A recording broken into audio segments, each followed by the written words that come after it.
개의 그 다른 세력들이 서로 충돌도 하고 또 합쳐가면서 이렇게 공존하고 있는 상황입니다. 2017년 헌법의 핵심적인 내용이었습니다. 국경이 확정되지 않는 이상은 계속 이런 이제 그 소규모의 사태들은 계속 일어날 것이고요. 다만 헌법 개헌 저지선을 이제 군부가 갖고 있다라고 보시면 될 것 같고요.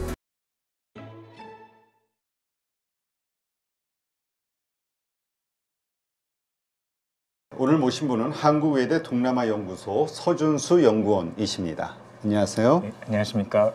오늘은 태국에 대해서 좀 질문을 드릴까 하는데, 태국 하면은 과거 계속 막 쿠데타와 관련된 뉴스가 많이 나왔던 나라로 기억이 되는데, 또 우리 한국인들이 관광 가는 아주 많은 관광객들이 가는 나라이기도 하고요. 그래서 좀 친숙하기도 하고 때로는 좀 불안한 나라 아니야 이런 생각이 들 때도 있는데, 어떻습니까? 거긴 또 왕정이죠? 예, 왕조 국가입니다. 네, 왕조 국가.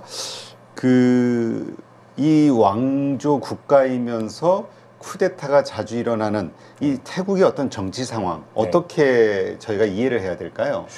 전반적인 상황은 이제 지금의 구도는 이제 왕실과 군부와 그리고 민간 세력이 서로 이렇게 혼란스럽게 서로 투쟁하는 어떤 이런 상황에 있고요. 그래서 그런 구조는 이제 아무래도 왕조 국가이다 보니까 그 왕실의 세력, 그리고 그것이 제휴가 되어 있는 이제 군부 세력, 그리고 이것에 이제 뭐 때로는 같이 영합하기도 하고 반대하기도 하는 그 대안의 세력들, 이렇게 세 개의 그 다른 세력들이 서로 충돌도 하고 또 합쳐가면서 이렇게 공존하고 있는 상황입니다. 아, 그래요? 하여튼 군부의 입김이 상당히 센 것 같아요. 네, 맞습니다. 근데 태국에서 2017년도에 그 헌법 국민투표 이것이 뭐 새로 만들어졌나요? 근데 이것이 또 군부 영향력을 강화시켰다. 잘 이게 이해가 안 되던데요. 네, 일단은 21세기 전반적으로 태국 정치를 좀 이해해 볼 필요가 있는데요. 이제 우리가 90년대 말을 생각해 보시면은 IT 혁명이 있었지 않습니까? 그래서 이제 통신사들 이런 사업들이 많이 발전하게 되는데, 우리나라에도 이제 3대 통신사가 있어서 이렇게 대기업으로 성장을 했듯이 이제 태국에서도 이제 통신사가 대기업으로 성장을 하게 됩니다. 거기서 나온 이제 핵심 기업가 중에 한 명이 탁신 친나왓이라는 인물이 있습니다. 이제 지금 현재 직무 정지된 총리인 패통탄 친나완 총리의 아버지 된 사람이거든요. 그래서 지금 따님이신데, 그래서 이 탁신이라고 하는 인물을 중심으로 이제 바라보면은 태국의 정치 21세기를 이해할 수 있는 굉장히 중심적인 인물이라고 볼 수가 있는데요. 태국 정치에서는 이렇게 기업가로서 이름을 가지게 된 사람들이 정계에 진출을 많이 합니다, 실제로. 그래서 그것이 이제 태국의 정치의 어떤 핵심 아이콘으로 또 등장하게 되고요. 탁신 같은 경우는 그래서 이제 총리까지 가게 되는 이런 사람이었습니다. 사진의 이 인물인가요? 예, 맞습니다. 그래서 이분은 원래 그 공무원 출신이었다가 바로 이제 통신업계에서 성공한 기업가가 되어서 이제 현재 태국에서 부자 랭크 11위. 까지 재벌이군요. 단숨에 오른 굉장히 이제 입지전적인 인물인데, 이렇게 성공한 배경에는 이제 정계의 고위급과의 이제 연줄도 있었다고 보고요. 90년대에 이렇게 장관과 부총리직을 맡다가 98년에 본인이 직접 이제 창당을 하면서 본격적으로 이제 정치에 뛰어들기 시작합니다. 근데 이분이 이제 대중적인 이미지, 그리고 이제 다수 인구를 가진 이제 농촌을 주로 공략을 하면서 많은 표를 얻게 되는데요. 태국의 유권자들이 탁신과 그 정당에 굉장히 많은 지지를 열광적으로 보낸 이유가 있는데, 공약을 만들고 실천을 했다라고 하는 겁니다. 네, 그래서 태국은 사실 식민지를 경험하지 않은 동남아시아 유일한 나라이기 때문에 왕조 국가였다는 사실을 이제 잘 기억해 볼 필요가 있는데요. 그래서 아주 오랫동안 뿌리 내렸던 통치의 그 관행들이 그대로 왕조 체제로 이어지다 보니까 대중을 타겟으로 한 공약들이라는 것이 사실 존재하기 어려웠다는 것이죠. 근데 이제 이 탁신이 대중을 대상으로 한 공약들로 표심을 잡기도 했고, 또 실제로 실행까지 하다 보니까 강력한 지지층을 만들어낸 것이 되겠습니다. 그래서 이제 그 대표적인 정책 중에 하나가 30바트 의료보험인데요. 우리나라에서는 건강보험 제도가 있듯이 의료보험 제도가 있는데, 이제 동남아에서도 이제 태국이 상대적으로 빠른 시기인 2002년에 이제 전국민 의료보험이 도입이 됩니다. 근데 이게 단 30바트라는 것인데, 지금 환율로도 한 1,500원 정도 해당되는, 그래서 이제 전 국민에게 이렇게 차별 없이 이제 혜택을 소득 수준이 낮은 사람들에게 있어서는 또 이제 의료 부담이 상당히 줄어들게 하는 효과를 만들어냈고요. 근데 문제는 그동안 이제 탁신의 이런 대중적인 지지라고 하는 것이 태국 정치의 기존에 막강한 영향력을 가지고 있었던 특히 왕실과 군부에게 있어서는 위협으로 인식이 됐다라고 하는 점입니다.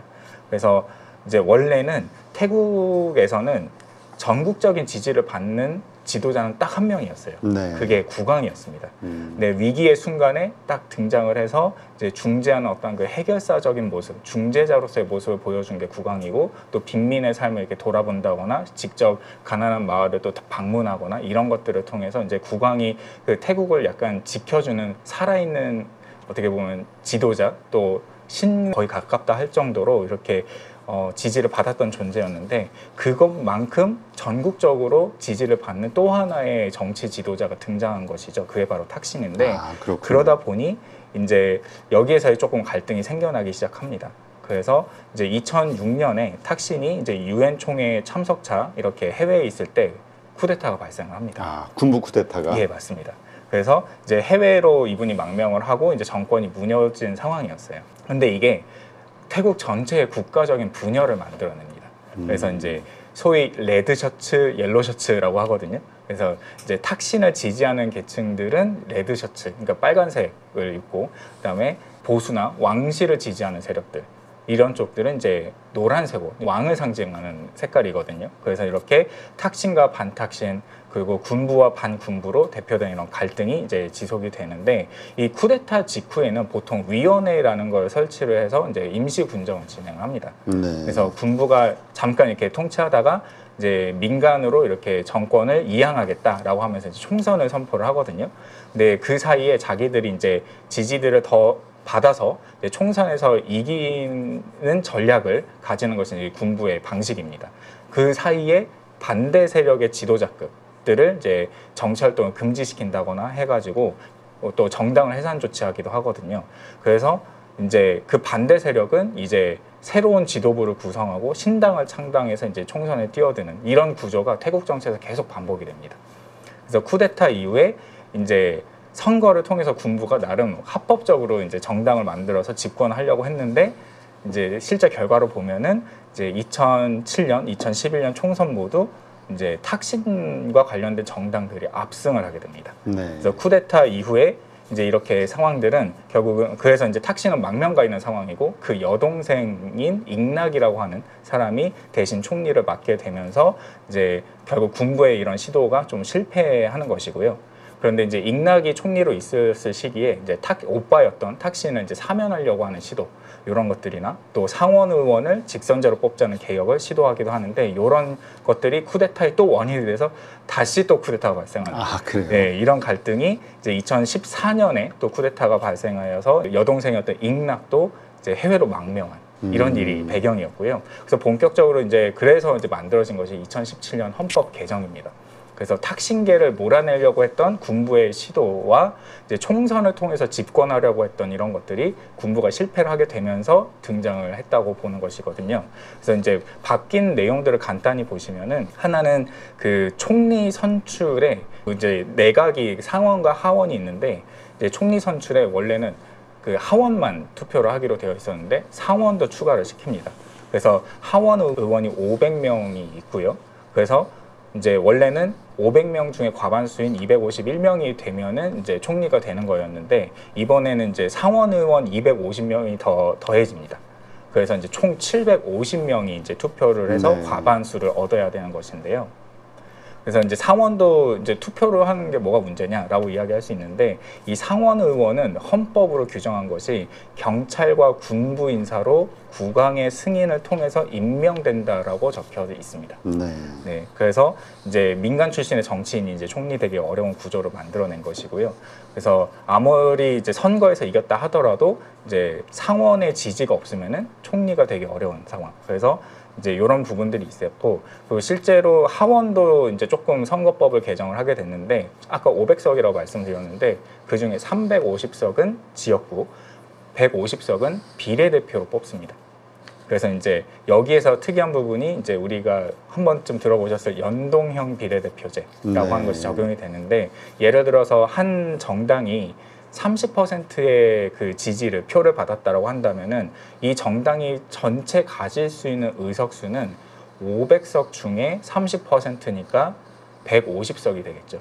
그런데 이제 만약에 이 정당이 지역구에서 100석을 얻었다라고 하면은 비례의석으로 50석 해서 150석을 가져갈 수 있는데, 근데 문제는 예를 들어서 이제 지역구에서 만약에 150석을 다 얻었다라고 하면은 비례의석은 한 석도 가져가지 못하는 상황들이 만들어지는 것이었습니다. 그래서 이런 제도적인 개편이 결국은 탁신계 정당이 주로 이제 그 농촌이나 지방에서 많은 지지를 받다 보니까 이걸 정당 투표로 연동을 시켜서 과반이 되지 못하게 이렇게 차단되는 방식을 만든 것이죠.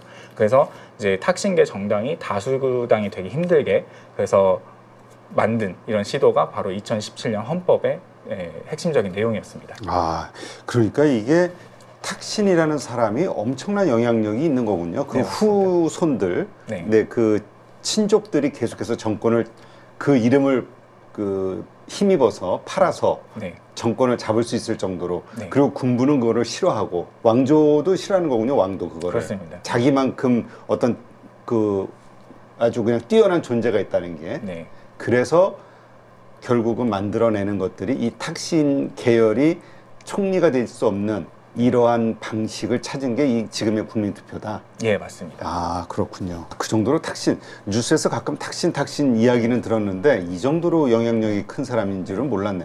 잠깐 검색해 보니까 저는 1990년대 말쯤 우리 한국 TV에서도 많이 소개됐던 사람이 방콕 시장, 잠농 시장 해가지고 네네. 청렴하고 뭐 되게 엄청난 사람처럼 한국에도 왔었던 걸로 제가 기억이 되는데 어렸을 때 그래서 네. 그거 봤던 게 기억이 나는데 이 탁신이 이 잠농 시장이 후원해가지고 예, 뭐 맞습니다. 정기에 왔다고. 네, 네, 맞습니다. 야, 이런 또 인연이 있군요. 네. 근데 좀 이렇게 좀 길게 해주셨는데 이 탁신이라는 이 전 총리가 이 태국 사람들에게 이렇게 아주 강렬한 어떤 존재감을 갖게 된 가장 큰 원인은 뭡니까? 아까 말씀해 주신 것처럼 아까 TV에서도 이렇게 잠농시장에 또 후원해주고 하면서 네. 그때 당시에 탁신은 이제 태국 정치에 기존에 없었던 새로운 아이콘 같은 존재였거든요. 그래서 이제 굉장히 참신하고 그리고 이제 기존의 군부나 왕실의 어떤 후원을 받는 세력이 아닌 어떻게 보면은 이제 실제는 자수성가는 아니지만 이제 기업가로서의 어떤 성공적인 모습을 보여주고 있고요. 그래서 지금도 탁신뿐만이 아니라 이제 기업가로서 성공해서 젊은 이미지를 보여주고 또 새로운 어떤 정치나 정책을 제안을 하고 하면서 조금 더 진보적인 목소리를 내고 여러 세력들을 규합할 수 있는 그런 아이콘이 태국에서는 중요한 정치인으로 부각이 됩니다. 아, 지금 말씀 들어보니까 그러니까 기존 태국 국민들 중 상당수가 지금의 어떤 기존 어떤 체제에 대한 불만들이 가득 차 있는데 그렇습니다. 기존 세력들로서는 전혀 그 변화가 없는 그러니까 네. 변화를 할 수 있는 정치인에 대한 그 욕구가 엄청난 거군요. 예, 맞습니다. 아, 자, 어쨌든 이것 때문에 그럼 이제 앞으로 근데 그 따님이 또 이렇게 총리가 됐잖아요. 네. 뭐 어떻습니까? 이것 때문에 이제 앞으로는 탁신 계열은 전혀 총리 될 수 있는 가능성이 없나요? 정권 잡을 수 있는? 이번에 이제 캄보디아와 태국에 이제 국경 분쟁이 있었기 때문에 네. 그 사건을 보면은 이제 탁신계의 이런 세력들이 사실은 이제 이게 좀 이제 아이러니한 부분인데 이렇게 군부와 탁신의 이런 그 대립 구도가 계속 이제 유지가 되면서 이제 민간의 어떤 지지를 받았던 이 민간의 정당이 이제 최근의 선거를 통해서는 이제 묘하게 이 새로운 유권자들이 이제 등장을 하고 또 이제 과거에 탁신을 지지했던 많은 이제 사람들이 이제 또 이제 연령대가 올라가면서 또 보수화되는 경향도 있고 그러다 보니까 이제 제3당을 지지하는 목소리 훨씬 더 많아지기 시작했습니다. 네. 근데 그 제3당의 대표들도 이제 그 기업가 출신의 참신한 이미지, 옛날의 탁신의 이미지를 또 가지고 있는 부분들도 일부 있는데 그렇게 하면서 이제 최근의 선거 결과를 보시면은 탁신계 정당이 그 지지율이 2위를 차지하게 되고요. 그리고 이제 1위는 그 지금 이제 주황색으로 표시가 되어 있는 이제 제3당의 전진당이라고 합니다. 그래서 여기에 이제 더 많은 지지가 가다 보니까 이제는 이제 탁신의 정당도 어떻게 보면은 이제 과거의 세력, 기득권이 돼버리는 것이죠. 그래서 보수화됐다. 네, 그래서 이 세력이 이제 군부의 정당과 연합을 해서 연립 정권을 만든 게 최근의 상황이었던 것입니다. 그러다가 이제 국경 분쟁이 있으면서 그 과정에서 이제 그 지금 패통탄 친나와 총리가 이제 강력한 비난을 받으면서 지금 이제 직무가 정지된 상황이고 좀 정치적인 위기라고 볼 수가 있습니다. 아, 그렇군요.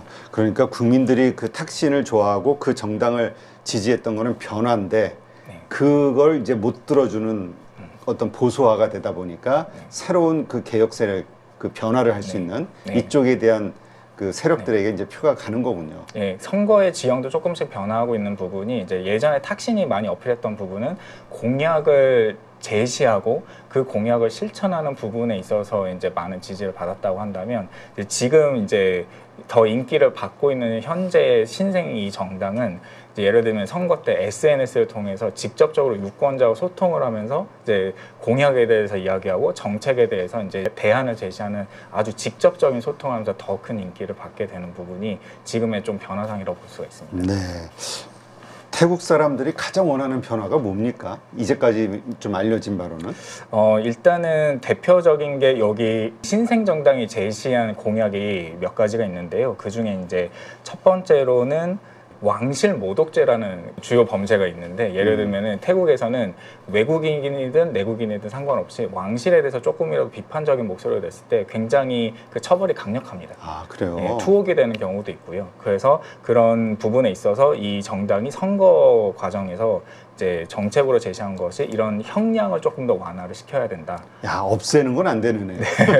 폐지는 안 되고. 네, 조금 완화시켜주자 정도로 이야기를 했고요. 그리고 태국이 우리 상식과 다르게 징병제 국가입니다. 네. 네, 징병제 이제 전부 다 가는 건 아니지만 추첨을 통해서 가게 되거든요. 그래서 이제 그런 부분에 있어서 이제 징병제를 폐지하자라고 하는 부분이 있었고요. 또 그 외에도 조금 더 진보적으로 나아가는 경우는 동성 결혼을 합법화하자 뭐 이런 부분까지도 이제 논의가 되고 있어서 이런 부분에 있어서 이제 전반적인 사회적인 변화를 계속 이제 직접적으로 바로 변화를 만들어내자까지는 아니더라도 최소한 논의를 할 수 있는 장을 만들어 보자까지는 대중적인 지지를 받는 것 같습니다. 네. 근데 캄보디아하고의 전쟁, 이거는 왜 일어난 겁니까? 분쟁은? 네, 그 최근에 이 지역은 원래 그 태국과 캄보디아 사이에 그러니까 프레야 비히어 사원이라고 하는 이제 그 옛날엔 힌두교 사원이었다가 이제 불교 사원으로 바뀐 지역이 있습니다. 그 지역이 옛날에는 그 프랑스의 요 식민지가 이제 계속 이제 태국 방면을 진출하는 과정에서 이제 그 태국의 왕조와 프랑스가 조약을 맺어서 국경을 이제 확정을 시키기로 했는데 명확하게 선이 그어지지 않았습니다. 아, 네, 국경 선이. 네, 그 사이에 원래 캄보디아가 프랑스 식민지에서 독립을 하면서 이제 그 국경선이 명확하게 지어지지 않은 상황에서 계속 이 지역은 분쟁이 있었던 것이고요. 근데 이제 이게 국경 분쟁을 통해서 더 큰 문제가 된 건 사실은 부각된 것은 이제 양국의 국내 정치의 문제입니다. 그래서 이 과정에서 이제 이 패통탄 친나와 총리가 태국의 이제 훈센 상원 의원과 이제 실제적인 권력자거든요. 이제 둘이 통화하는 그 녹취록이 이제 SNS에 유포가 됩니다. 아, 그래요? 근데 거기에서 문제는 서로 이제 어떻게 보면 지금 대립하고 있는 갈등 구조에 있는 적국인데 이 총리가 상원 의원에게 이제 통화를 할 때 삼촌이라고 부르면서 삼촌이 원하시는 거 다 해드릴게요라고 하는 식으로 좀 지금의 총리가? 네, 맞습니다. 진짜 삼촌이에요? 아, 진짜 삼촌은 아니고요. 왜 보통 우리 혈족 관계? 예, 식당 갈 때도 뭐 이모 이렇게 부르듯이 이제 그러니까 좀 굉장히 가까운 친근하게. 친근함을. 예, 왜 친근하냐면 아까 그 탁신이 그 통신 사업으로 성장했다고 했잖아요. 네. 근데 캄보디아에서 그 통신 사업을 열어준 게 또 이 훈센이라는 사람입니다.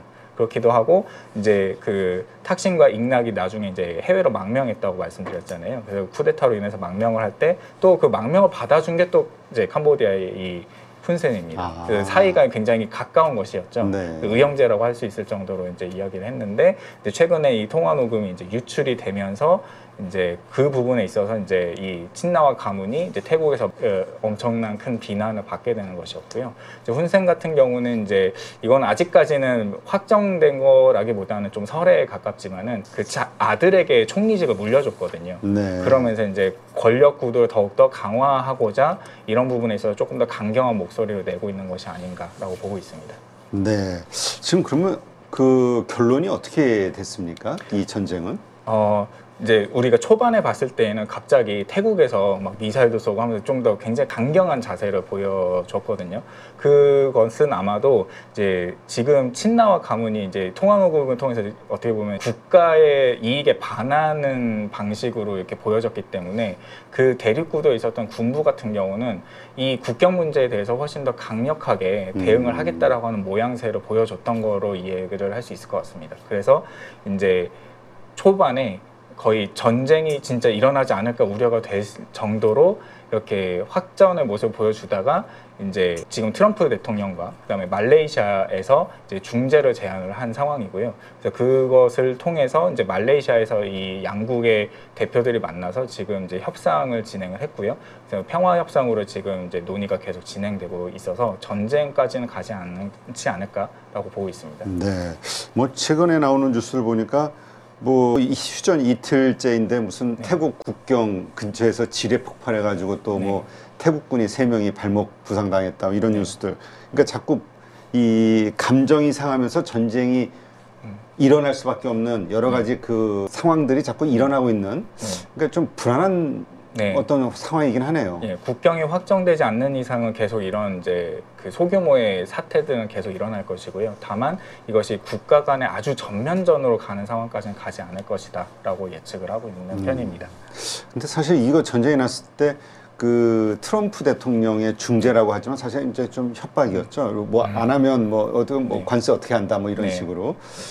그게 정말로 먹히는 건가요? 아니면 그러니까 협상을 하게 된 이유가 정말 트럼프 대통령 때문인지 어떤 다른 이유가 있는지. 이게 서로의 니즈가 맞았다라고 보시면 좀 이해하시기 편할 수 있을 것 같은데요. 그때 당시 이제 갈등이 이루어질 때 이제 이게 양국이 어찌됐든 전면전으로 가지 않을 거라는 것은 이제 좀 더 확실해 보였고요. 현재 뭐 경제 상황이나 종합적인 상황에서 이제 전쟁을 치르는 것은 조금 어려운 상황에 있어서 이제 어느 정도 이제 갈등이 표면화되었다가 이것을 정리를 해야 되는 시점에 이제 트럼프 대통령이 시기를 딱 맞춰서 이제 그 중재를 제안을 하면서 관세를 가지고 이야기를 했지만 그 문제는 관세 그 자체라기보다는 그 도구를 가지고 협상의 어떤 그 도구로서 제안을 한 것이라고 이해하시면 좋을 것 같고요.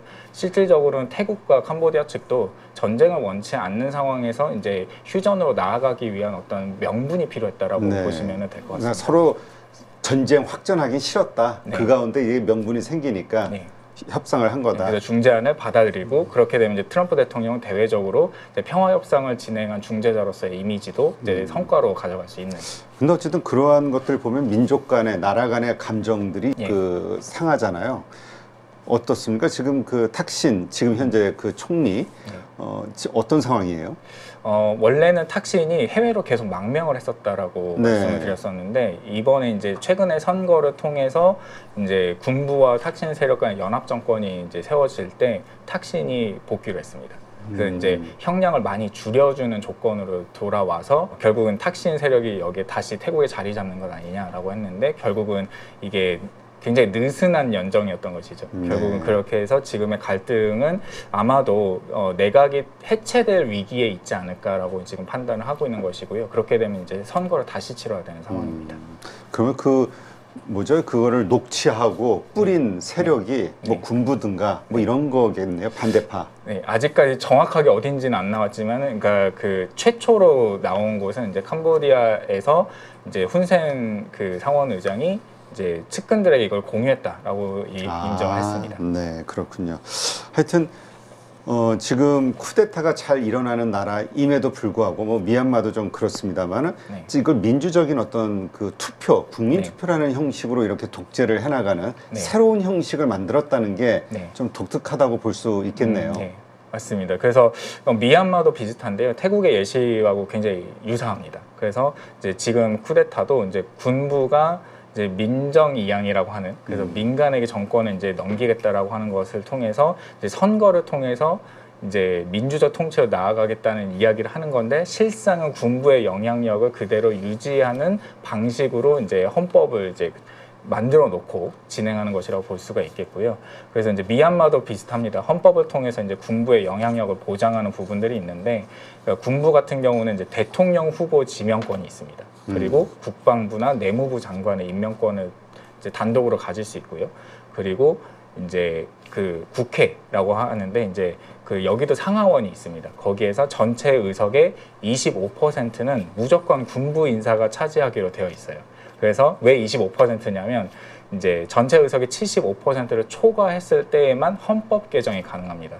그래서 헌법 개헌 저지선을 이제 군부가 갖고 있다라고 보시면 될 것 같고요. 근데 최근에 이제 그 미얀마는 2020년에 총선을 진행했습니다. 근데 거기에서 이제 그 아웅산 수치가 이끄는 그 NLD라고 하는 정당이 이제 거의 압승을 하게 되면서 이제 몰표로 받게 되는데 거기에 과정에서 아웅산 수치가 이제 개헌안을 제시한 부분이 아까 이런 부분들입니다. 군부의 의석을 25%에서 단계적으로 5%로 축소시키자. 장관 임명권 박탈시키자. 그리고 아웅산 수치가 원래 그 군부의 헌법 때문에 대통령이 되지 못합니다. 네. 외국인과 결혼하면 안 된다는 조항이 있어서 근데 요것들을 삭제하자라는 등의 이런 부분들 때문에 결국 군부 쿠데타 이후에 일어난 것이고요. 그래서 지금은 미얀마 쿠데타로 이제 그 군부의 임시 정권을 세웠지만 이제 국제사회의 압박이나 제재도 있고 또 이제 국내에서의 혼란 상황이나 이런 것들을 감안했을 때 선거를 통해서 합법적으로 집권을 하자라고 하는 시나리오를 지금 짜고 있는 걸로 이해하시면 될 것 같습니다. 네, 그렇군요. 새로운 형태의 그 어떤 군부 독재 시스템이 만들어지고 있다. 선거라는 제도를 활용한 네. 동남아에서 요거 이렇게 좀 이해를 하면 되겠군요. 네, 맞습니다. 네.